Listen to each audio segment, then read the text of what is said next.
Welcome to the Volunteer Youth Worker Podcast. Youth ministries rise and fall on the volunteers. So we are here to encourage and equip you. Join the conversation as we tackle the practical questions you are asking so you can help the next generation know Jesus. All right, everybody, welcome back to the Volunteer Youth Worker Podcast.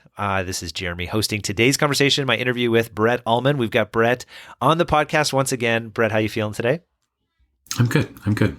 Well, I'm glad that you're good. And again, listeners will know we've had you on a few times recently, actually. And so they certainly should go back to our last conversation where we were talking about what we should know as youth workers around this changing media and technology landscape. And I really appreciated your insights there. And then grateful we get a chance to dive into this conversation. So we're just going to jump right in. And if people want to do a deep dive into who you are and your ministry, they can listen to that last episode or they can check out your website. We'll link that in the show notes. But you've been thinking about media and faith and technology and how they all intersect, how our worldviews matter for so many years. I really wanted you to kind of talk through for us youth workers what we should be considering when we think about the teenagers that are in our care and the way that they experience or interact with their technology. What should our hopes or dreams be for them in that regard? What should our goals be for them? And we were talking a little bit offline just so that people understand the context. I'm like, I don't know, Brett, like, do you think the dream is like teenagers only have an hour screen time a day? Like, is that the goal we want for teenagers in our ministry? Is it that they have to go for a walk? And then you ask like a walk in the metaverse or a walk in like the real world? And it's like, that's a good question. And the reason why this is valuable is I think for us as youth workers, I mean, our interactions with them are so short, but oftentimes it can be that we're frustrated at the way that they engage with media. They're on their phones. And we're like, get off your phone. Why are kids always on their phones? We're trying to talk to them. And so just give us some big picture ideas maybe about what we should dream and hope for our kids as it relates to how they interact with media. Is that a big enough question? Yeah. You give me 10 minutes and I'll go through that. Yeah, go for it. It's funny. I'm writing down some notes. If people hear some scraping of the marker. Yeah. The first thing I'm a big reader, and I would encourage everyone who's listening to go get a book by Dan Heath called Upstream. Oh, yeah. That's a great book. It is, there are game-changing books in my life. That's one. Atomic Habits is another. Like, these are... And I mean, someone would say, what about the Bible? Of course, the Bible. We're not negating or taking that away. Upstream begins with the discussion. Now, I've seen memes that it's been written by Desmond Tutu and other ones. I don't know, but it's kind of this idea of a guy's from a village and he's down by the water and he sees, and it's very morose, a baby floating down the water. So he rushes in and grabs the baby. And then there's another baby and he goes and he grabs the baby. And the next day he brings some other fellow villagers and there's a bunch of babies and he's grabbing them. And one of the stories I heard, and I don't know if this was an Upstream, the version of this was the third day, he doesn't go in to get a baby. He starts trudging off upstream and someone says, where are you going? He says, I'm trying to figure out who's throwing babies in the water and I'm going to punch him in the face. But the idea is how do we get upstream, like before the house is on fire, how do we make sure it's not on fire? So with technology, before we have a grade 12 who struggles with face-to-face contact, does not have emotional intelligence, emotional IQ, is addicted maybe to technologies, whether it be video games, phones, or something like pornography or others. And for anyone who we can debate compulsion versus addiction, they're both bad. There's a bit of root issues to it. But I like that idea of upstream, right? How do we, and this is where we as youth workers, we may have to go and partner with our children's pastors and the parents at looking at, like, wouldn't it be much better if you had a grade, so let's say you're a high school youth worker, you have grade 9 kid come in and the kids comes in with their phone in their hand and they can't look you in the eye. Like, wouldn't it be better if they came in with some skills already in that? So like, if we only have this 4-year window, how do we create a process that kids are understanding? Because the goal is we want them to be resilient kids. And if you read books like The Coddling of the American Mind, we're not creating resilient kids. We are creating uber, and I say uber now, let's say saying taxi fragile, very fragile kids. So how do we not create fragile kids? We want kids to have purpose and integrity and compassion, to be, strong in their faith. We want all of these things But to do that, we're going to have to go back and look at how we do things. So one of the examples you gave was like, I think, do you say hour screen time a day? Was that one of the choices? Yeah. I mean, is it the goal? I don't know. It is one of the biggest questions I get through COVID from parents. When should my kid get a phone? And two, how much time per day? And then they say on phones, and then they say tech. Now let me go to that first one, because the first one plays into the second one. Like, when should our kids get a phone? You want to go through that one? That's a good question. Let's do it. So it's the never-ending question. I get probably 5 emails a week, and when I'm traveling and speaking, when should my kid get a phone? So in my creation for my new talk, I use a thing called Mind Manager. So the middle, when should my kids get a phone? So a father said to me once, I don't care about all the nuance around it. Just give me an age. And I'm like, but the nuance is everything. Like, so I believe in the Wait to 8 campaign. I think grade 8's a good time. But here's the truth. When they say get a phone, what do you mean by that? Because I guarantee you, your kid has had your old iPhone 7, 8, you know, I mean, like, they've had an old tech. They have a tablet. They're on a Chromebook through school. So do you mean like, so they can make phone calls, which no one makes these days? And then the dad would kind of go, oh. And then I'm like, well, and who's buying the phone? Are they buying it or are you buying it? And then comes questions, are they mature enough for this or are they not? Like, there's so much nuance to this conversation beyond when can I get a phone? Mm-hmm. And that then works into the conversations of how much time you spend per day. Like, are you including school? Because, yeah, our kids are on a lot right now, but I don't consider school time, like, it's screen time. Like, we're on screen time right now. Mm-hmm. No one would say, oh, Jared, Brett, you guys are spending too much time on your screens. It's negatively affecting you. Like, it's our work. This is what we're doing. Yeah. And so you're saying outside of school. And then the question is, well, what are they doing? I mean, going back to what we talked about the other time, like, you know, even things like metaverse and NFTs, are they creating online? Are they using GarageBand and they recording music? Are they creating YouTube videos and technology? They could be playing video games. They could be recording themselves playing a game and posting it online. And so there's different ways we use technology. One is kind of passive scrolling through TikTok, and one is making a TikTok channel of something that you're really into. Yeah, so maybe if I can help clarify it, and this is the right call, because I think as youth workers, it's good for us to realize, oh, this is a nuanced conversation, and parents to realize like, oh, I guess this is a nuanced conversation. It can't be just as black and white as, you know, the phone is rotting your brain out. Can I come at it and say, like, what are some of the things we don't want our students to experience when it comes to technology, or like anti-goals? You know what I mean? Like, what are the things we want them to avoid when it comes to their experience with technology? And does our faith speak to this in any way, shape, or form? Or are we just thinking about like how we want to raise, you know, healthy teenagers? Or is there a point where you could actually say, Brett, hey, as those that are following Jesus, like Christ invites us to maybe, let's say, not be mastered by anything. And like the way that some people experience their tech is like, oh, they're obviously mastered by it. I don't know if you can weigh in on that. I agree. And I mean, we're called to community.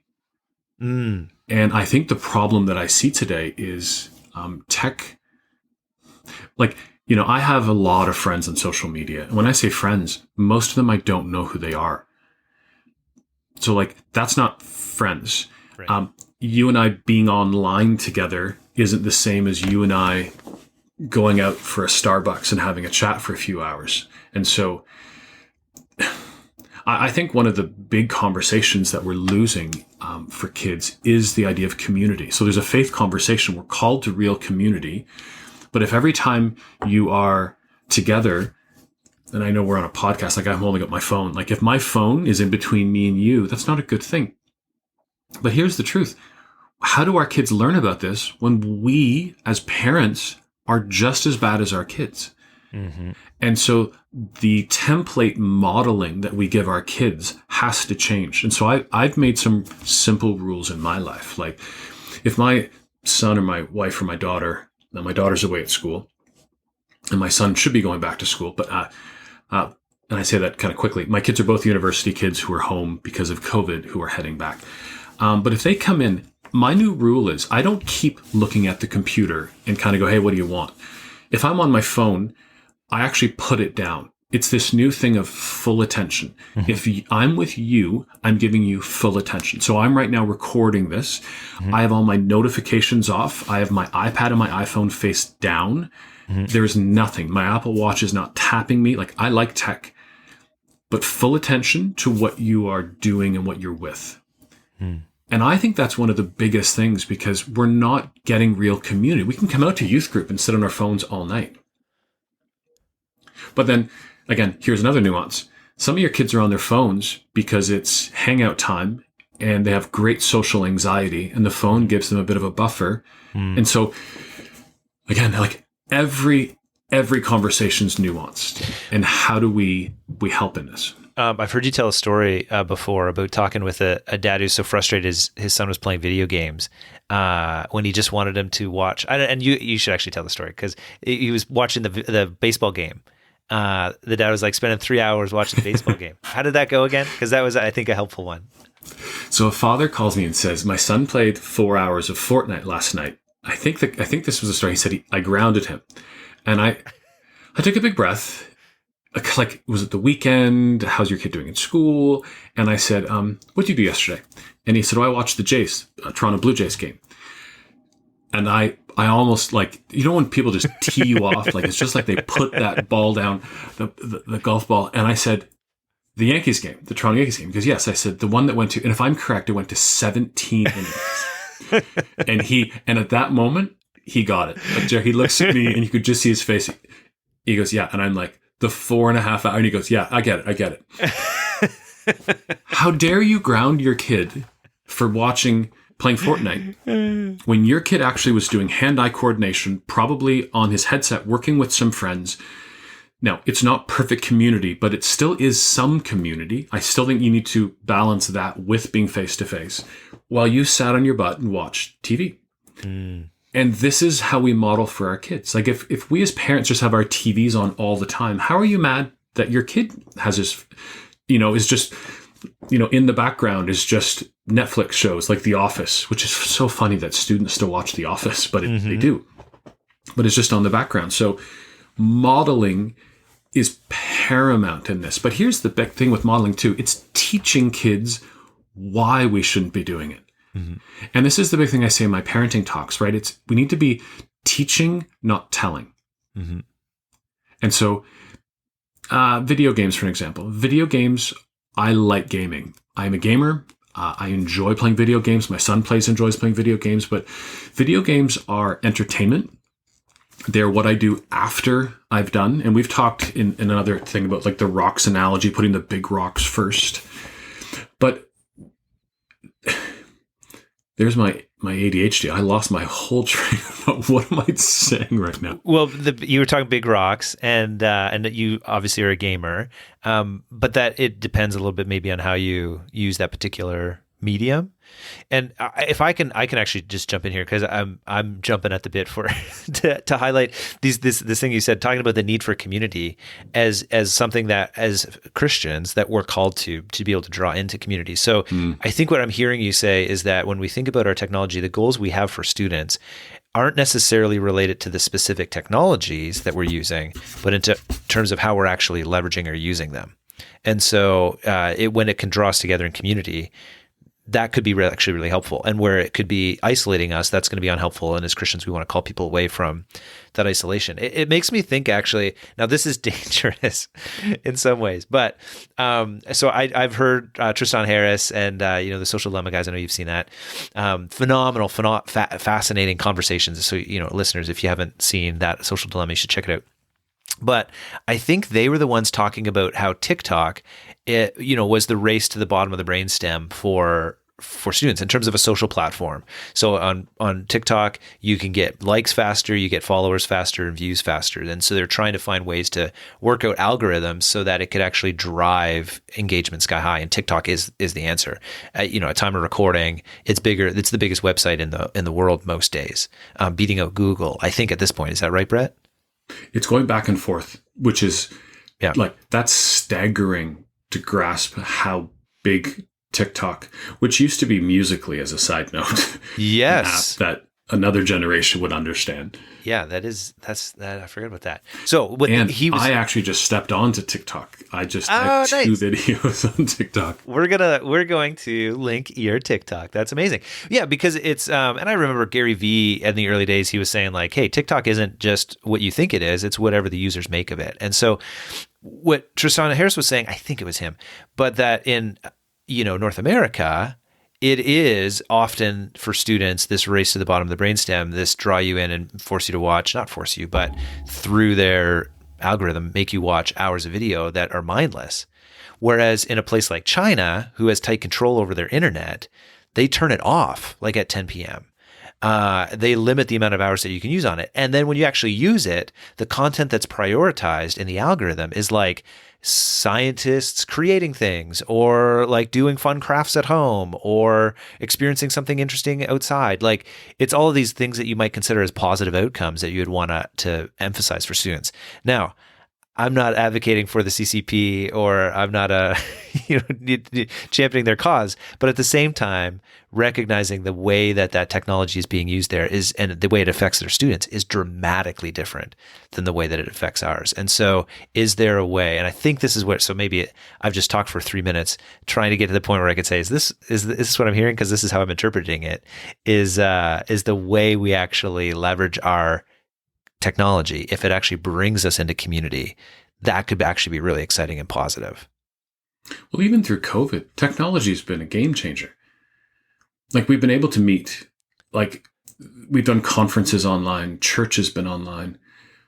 My concern is that we have almost made it so easy that no one has to go back anymore. I've never spoken about COVID. I don't talk about COVID. But community is important. Face-to-face community is important. And so we need that in our youth groups. You can't just Zoom forever. Like, we need face-to-face. And this actually is what I started to say and lost my train of thought a minute ago. The face-to-face contact is what guys are losing with video games. Now, someone would say, well, women play video games. Of course they do. But there's some interesting studies. They talk about how when women finish playing video games, they go and have a coffee with friends and they go face to face. Guys, from statistics, play video games whatever moment they can to whatever moment they have to stop. And they don't. And this is what we're losing out on. We're losing out on, like, you kind of joked about going for a walk. I think that was in this one. But that's really true. We are not healthy as a culture. I mean, you want to get back to biblical how much, like, your body is the temple, like running the good race. There's physical analogies throughout the Bible. Like, playing 10 hours of Fortnite is not good. Right. Like, if you haven't done your devotions and haven't had face-to-face contact and haven't been working on your school so you can have choice for what you want to do in your future, if you haven't exercised, if you haven't been outside and gotten sun, like, if you haven't done all those things, and this is where I would disagree with China forcing people to get certain things. I'd go back to the teaching. How do we teach our kids? And so I mentioned to you this, we were offline, like, my daughter, one of the things she's done is when she studies, so she's in her second year at Western's University, depending where you're from. She actually turns off all notifications and throws her phone on a couch or a chair somewhere nearby. And I'll often come in, like, it would be on the floor, but the goal is that it's not near her. So she's freed from a buzz or, like, oh, someone said something. And I like that. And one thing I've heard recently, which I really liked, and I'm actually going to incorporate this into my new talk, is I heard a few university kids, and we've been chatting about this, and what they decided was, on their own volition, like, they chose this. Every Sunday night, they delete TikTok and a few of the Instagram and a few things off their phone. All week, they do schoolwork, and on Friday at dinner time, they reinstall them. And I'm like, see, again, they've said school is what really matters. None of our students will ever be 25 and say, oh, I watched so many TikTok videos when I was like, it's irrelevant. Playing 10 hours of Fortnite will not get you to where you want to be. So how do we encourage people, what do you want to be? How will you get there? Then how do we reverse engineer what you need to do to actually get there? Okay, I like that. Is there a spiritual component to addiction that we seem to find around some of these things? So when you think about video games or social media or the likes or whatever that we're chasing, would you spiritualize it at any point, Brett?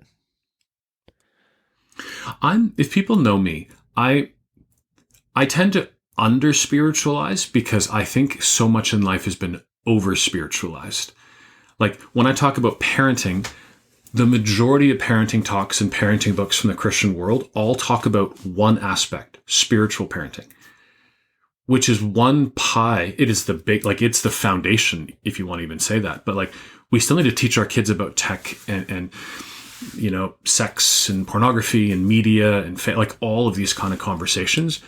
So I kind of tend to under spiritualize it. Like when you think of like Facebook and Instagram came out, you know, that, you know, their algorithms, they kind of have shown are affecting kids, especially young women.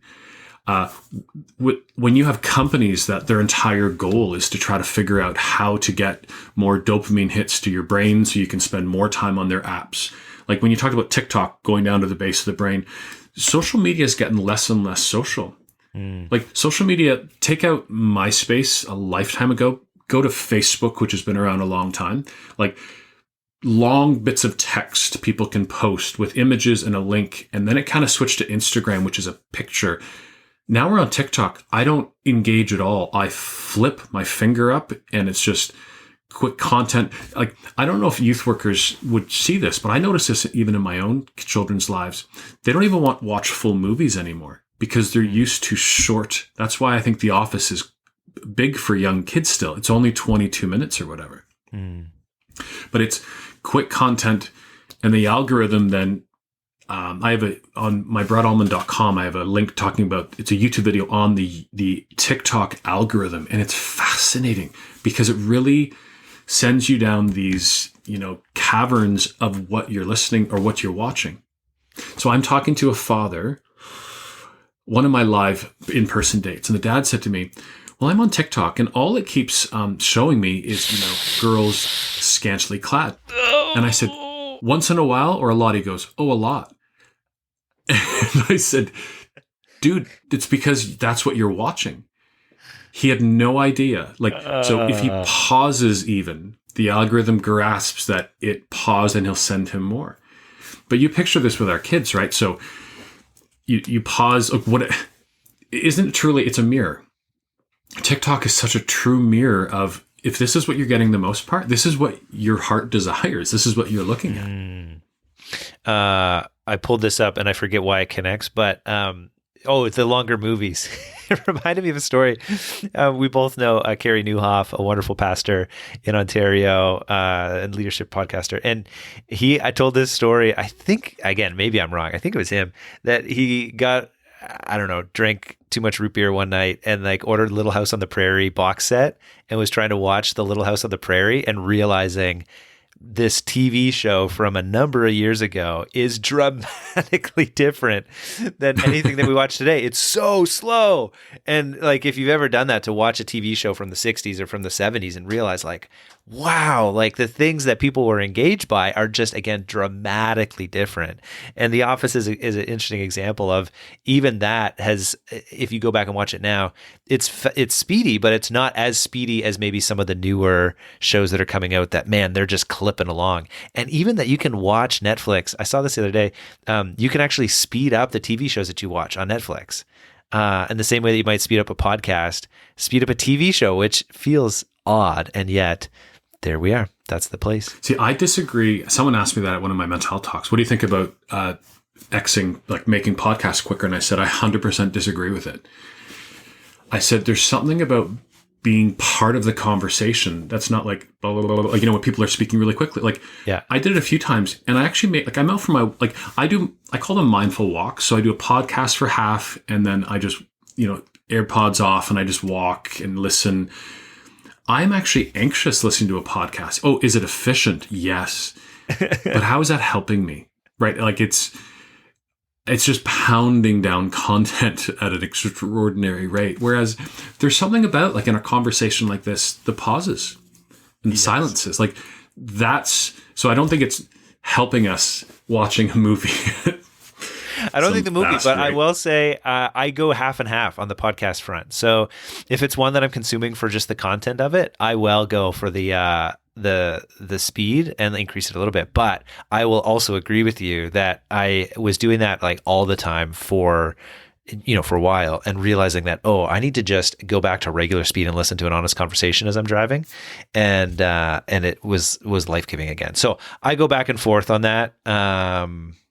So if you're listening to us talk on double speed, 4 speed, yeah, just know. And it depends. Some people talk really slow. Some people are easier to go a little fast. Anyways, that's fine.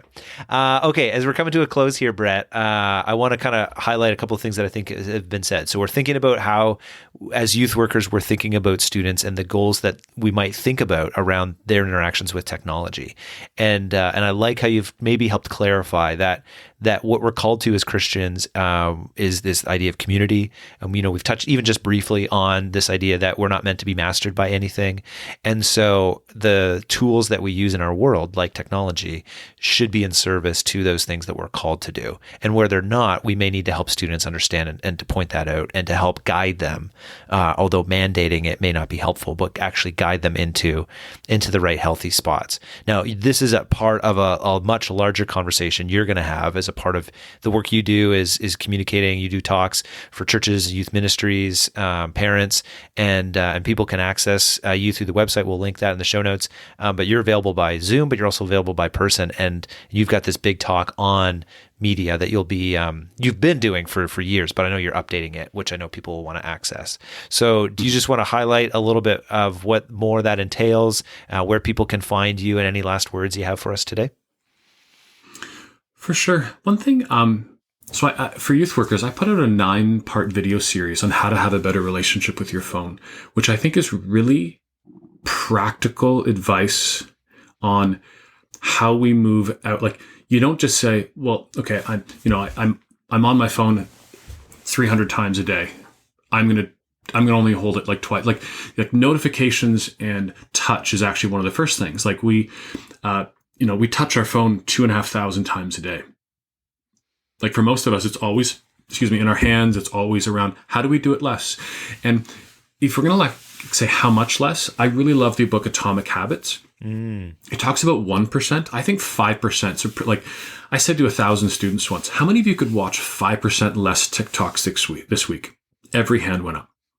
I'm like, okay, let's start with that. Like, it's not like we have to get off TikTok, but let's maybe have it less. How many times do you open your phone a day? And they say it's between 75 and 150 or something. Well, maybe every time, if you're watching cable, there's a commercial, or every time, you quickly finish a podcast, maybe you don't just open up your phone right away to social media. Like, how can you do it a little bit less? One of them talks about work and education. Like for every 45-minute assignment we have, if we have our phones propped up or whatever against a computer, every time you get a notification, if that's how you're doing your work or your school, it'll take you about 3 to 4 hours to do a 45-minute assignment. These are things that our kids go, oh, I can change that. Like, you're not saying bad media. You're saying, let's not be mastered by it. How do we use it for our advantage and the best we can? So there's 9 videos on that. But the book Atomic Habits is a book I challenged my kids to read. As a parent, I actually paid them $20 to read it. It's one of those books that's that important. But the 5% analogy is one that will help our kids and us as adults as we look at moving forward with this. But you can find that on my YouTube, on my brettullman.com, all my social medias at the top. And this is another thing I challenge almost at the end of every talk is follow authors, pastors, thought leaders. Like you mentioned, Carey Nieuwhof, like follow anyone that you hear. And when you go to their website, we're all the same. At the top or bottom, it's like, TikTok and LinkedIn and Twitter. Follow everything. Because what I want social media to be filled with content that's life-giving to my faith, my family. It's teaching for me with work. Like, I want to be better in the conversations I'm having. And so I want it to be more than dinner and dogs. Now, I have an English bulldog, so I love English bulldog pictures, but I want social media to be filled not just with pictures of someone's having a burger at A&W.